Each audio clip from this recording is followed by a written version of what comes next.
Matagumpay at pinagpalang araw sa lahat ng ating tagapakinig at patuloy na nag-aaral at sumusubaybay sa ating pag-aaral sa Book of Matthew, which is the Gospel series. Ngayon po, aking ibahagi sa inyo ang mensahe sa last verse ng chapter 9 ng Book of Matthew.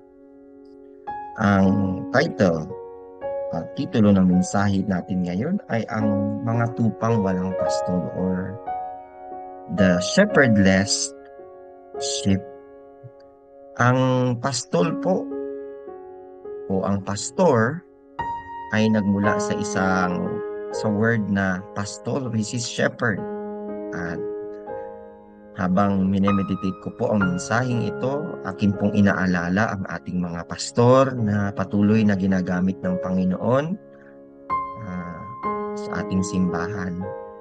Nawa sa ating mga pastor na nakikinig sa mensaheng ito, kayo po ay mapagpala ng Panginoon sa kanyang biyaya at patuloy kayong gabayan ng Panginoon sa inyong gawain. Mga kapatid, si Jesus po ay nagturo ng magandang balita at nilibot ang lahat ng bayan at siya ay nagpagaling ng iba't ibang klase ng sakit at mga karamdaman. At nakita ni Jesus na marami ang tao nangangailangan at sa kanyang puso nagkaroon siya ng habag sapagkat nakita niya na marami ang mga tao ang nalilito at hindi alam ang gagawin. Paano naman po ang ating puso at habag sa ating kapaligiran sa kasalukuyan? Meron bang ganitong tayong puso sa mga tao? Naniniwala ka ba na si Jesus lamang ang tanging solusyon sa lahat ng mga problema na naririnig at nakikita natin sa kapaligiran? Nawa mabuksan na ating espiritual na mata upang makita ang mga nagdudurusa o ang mga taong nawawala ng loob at walang tunay na direksyon sapagkat hindi nila alam ang Ebanghelyo. Kung alam mo ang Ebanghelyo, ikaw ang pinakapinagpalang tao sa buong mundo.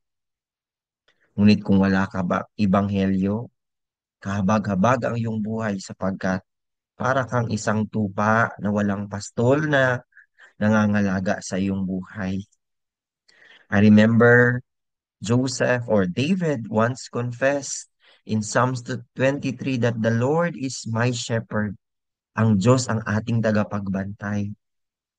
Nawa sa araw-araw nating buhay, ating maranasan at maramdaman ang pagkalinga at pag-aalaga ng ating mabuting pastol na si Jesus. Ano nga ba ang ibig sabihin ng tupang walang pastol? Ang mga Israelita po o mga Hudyo ay may mga Pariseo at mga Jewish leader na nagtuturo ng kautusan. At hindi po ibig sabihin Jesus na walang tagapangalaga sa kanila.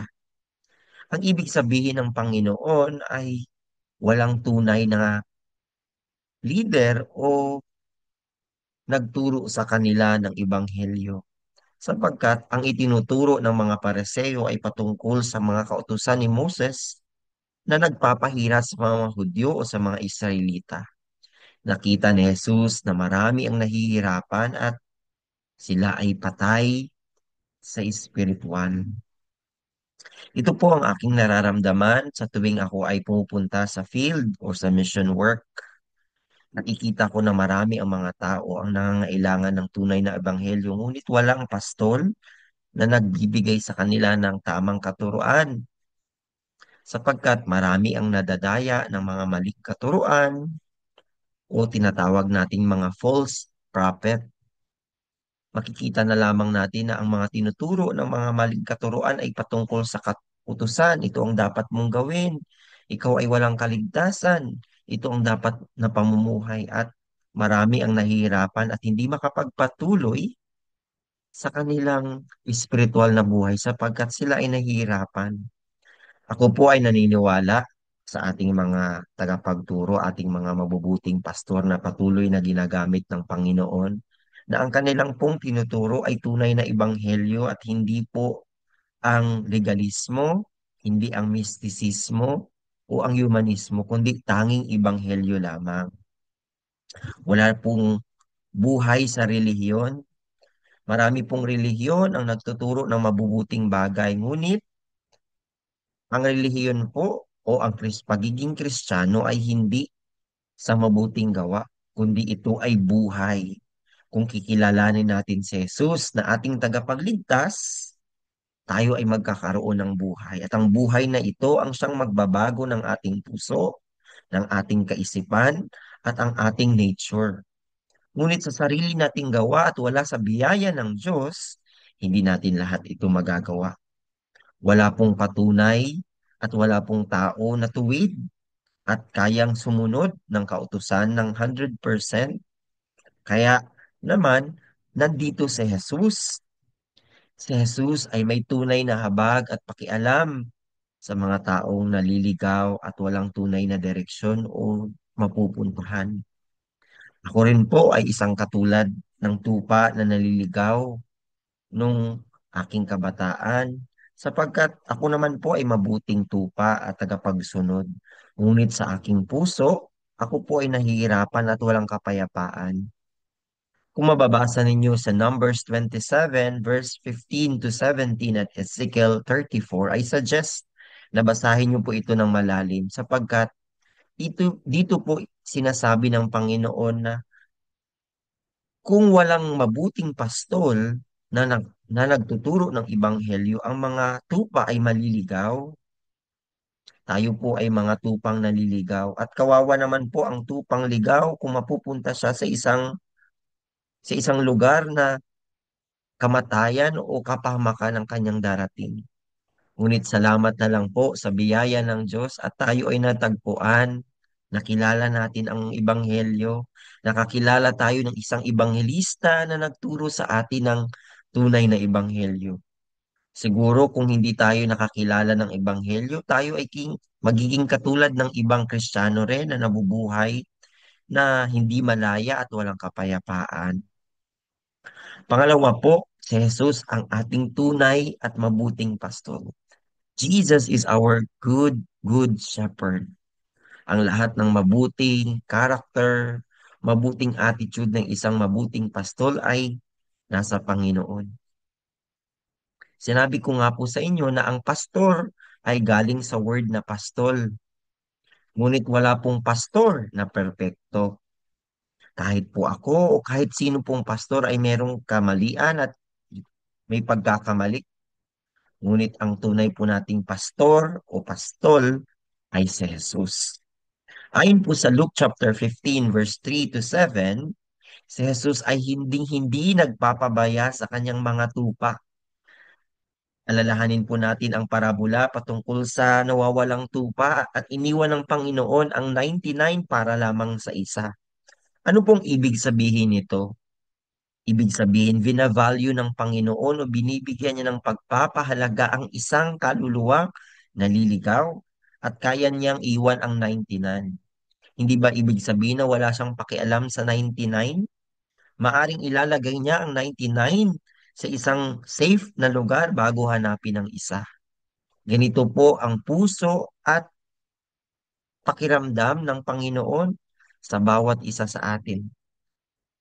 Maaring tayo ang isang tupang ito na naligaw at gumawa ng sariling desisyon at gustong kumawala at gustong gawin ang gusto natin. Ngunit kapahamakan ang nagdulot sa atin ito. Ngunit sa mabuting pastol na naghanap, nagtawag, at gumawa ng paraan upang hanapin tayo. Ito po ang ating katayuan. Tayo po ay hinanap ng Diyos, hindi po tayo ang naghanap sa Panginoon. Nakita niya tayong sugatan at ginamot.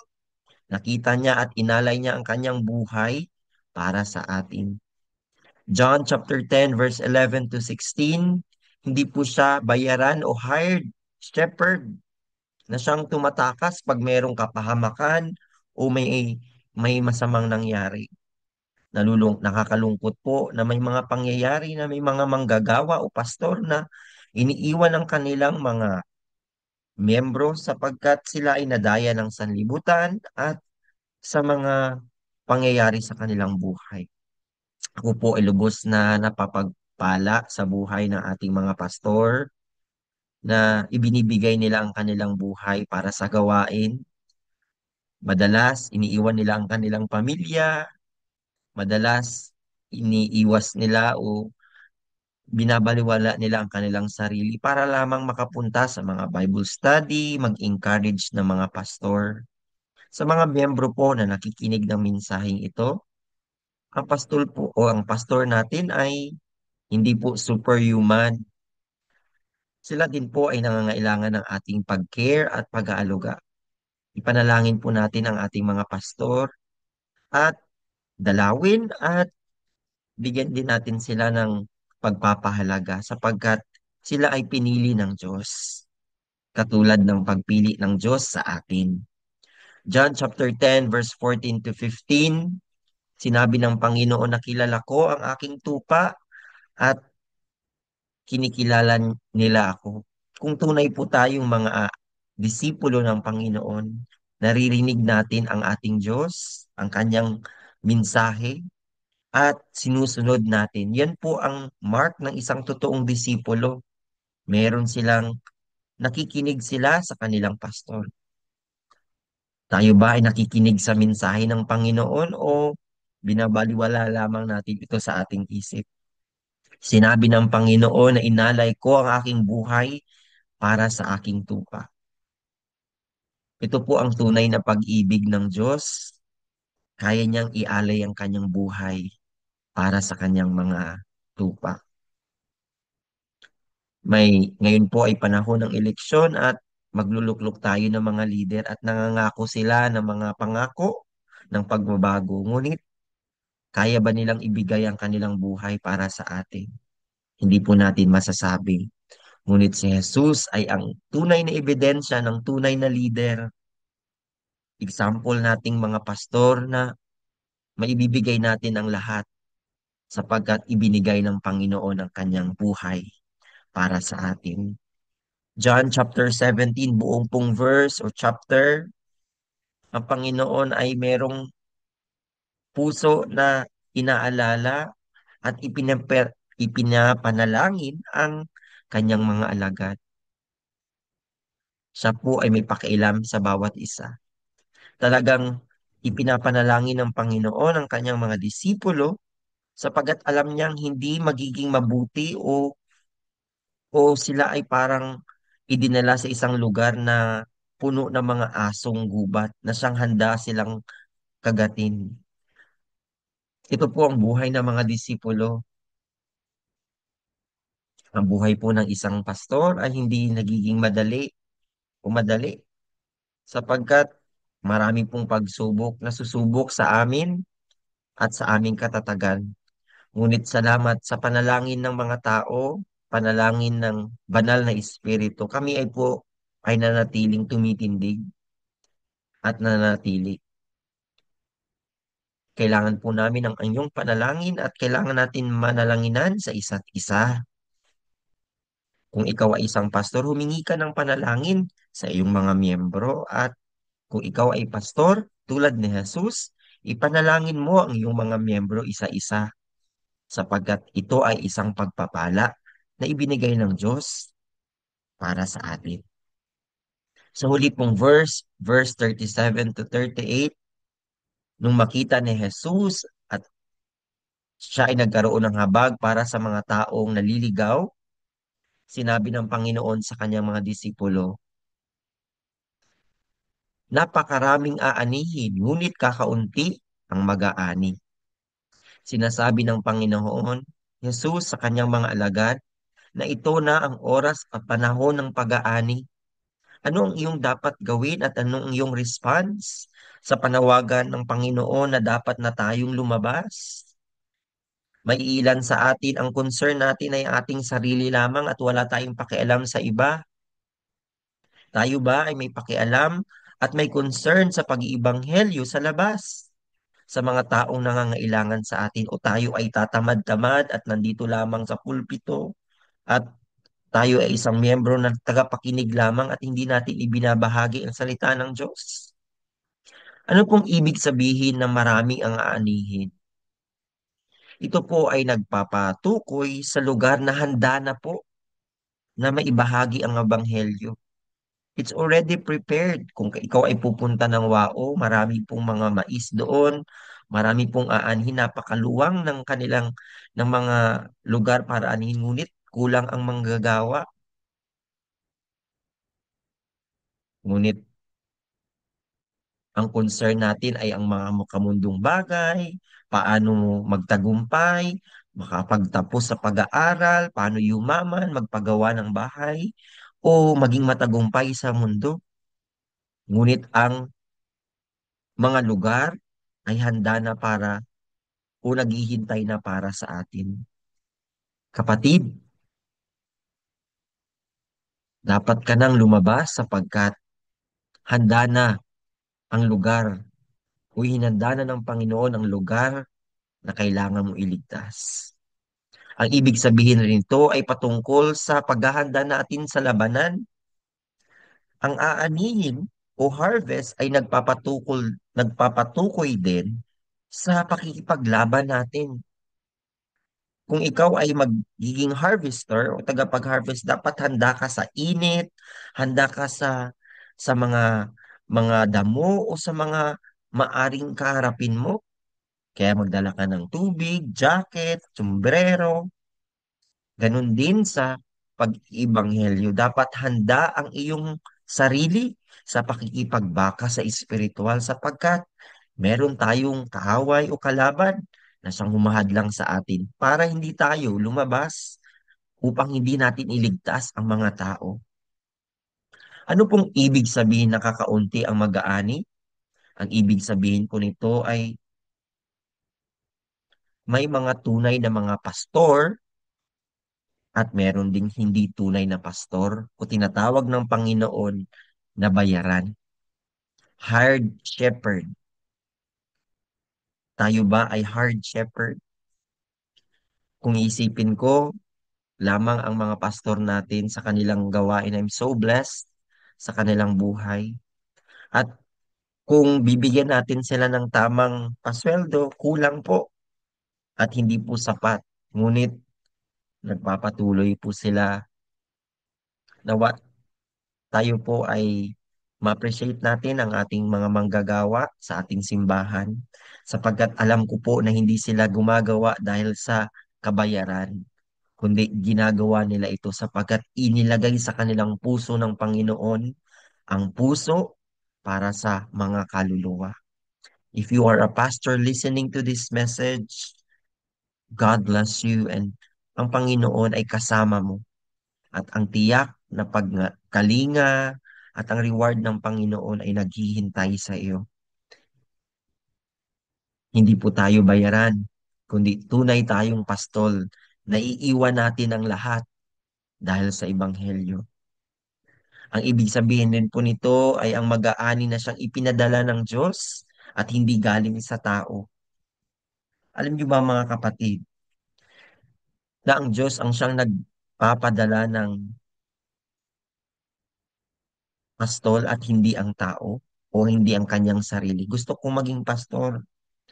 Kung iisipin natin ang buhay ng mga manggagawa, I think hindi sila qualified. Even myself, I'm not qualified, I'm not worthy. Ngunit inilagay sa akin ang puso ng Panginoon na sa tuwing ako ay pupunta sa field o sa isang mission, alam kong ipinadala ako ng Panginoon sa mga taong nangangailangan sa akin. Pastor, ikaw ay ipinadala ng Panginoon sa lugar na yan. At naniniwala ako na hindi nagkamali ang Panginoon sa pagpapadala sa iyo at pagpili sa iyo. Hindi dahil sa iyong kahinaan o kagalingan, kundi sapat na ang biyaya ng Diyos sa iyo at gagamitin ka ng Panginoon. Ang ibig sabihin din ito ay isang pastol o isang manggagawa na walang interes sa posisyon at hindi itinalaga ang kanyang sarili. May mga ilan pong manggagawa na ina-abuse ang kanilang authority dahil sila ay manggagawa o pastor. Ina-abuse nila ang kanilang authority at ako ang inyong sundin at ito ang inyong dapat gawin. Sila ay nagiging mayabang at gustong kilalanin at nagagalit o nagtatampo pag hindi sila napapansin. Pangino, ang Panginoong Hesus mismo ay nagpakita ng kanyang example ng pagpapakumbaba. Bagamat siya ay Diyos, siya ay nagkatawang tao at namatay sa cross upang mailigtas tayo. Nawa ang karakter ng servanthood, pagiging mapagkumbaba ay sa atin din. Sinasabi ko po ito hindi para sa pastor lamang, kundi lahat tayo ay tinawag na pastol ng Panginoon sa ating pamilya, sa ating mga anak, o pastol sa ating mga kakilala. So ang mensaheng ito hindi para lamang itaas ang mga pastor, kundi ang bawat isa sa atin ay tinawag ng Diyos bilang mga pastol o pastor. Conclusion, sinabi ng Panginoon sa kanyang panalangin, idinadalangin ko o idalangin ninyo sa may-ari ng anihan na magpadala na mag-aani. Ito ay panalangin na idinalangin ng Diyos sa kanyang Ama para sa mga susunod na henerasyon. Sapagkat darating ang panahon na magkukulang at ang mga tao ay hindi na makikinig ng salita ng Diyos at makikinig na lamang sa mga bagay na gusto nilang pakinggan. Tayo po ay niligtas ng Diyos hindi para maligtas lamang, kundi para magkaroon ng puso at habag para sa mga taong nawawala ng pag-asa tulad ng isang tupang nawawala o naliligaw. Nawa ang puso ng Panginoon ay sumaatin at tayo magkaroon ng pag-ibig sa mga naliligaw at naniniwala po ako na ang pagkalinga ng Panginoon sa atin ay laging nariyan. Siya ang ating mabuting pastol. The Lord is my shepherd, I shall not be in want. And that's the promise and covenant na ipinanghawakan ni David sa panahon ng kanyang kalungkutan at kagipitan. Ipinagpapala ko po kayo sa mga oras na ito. Muli, God bless you.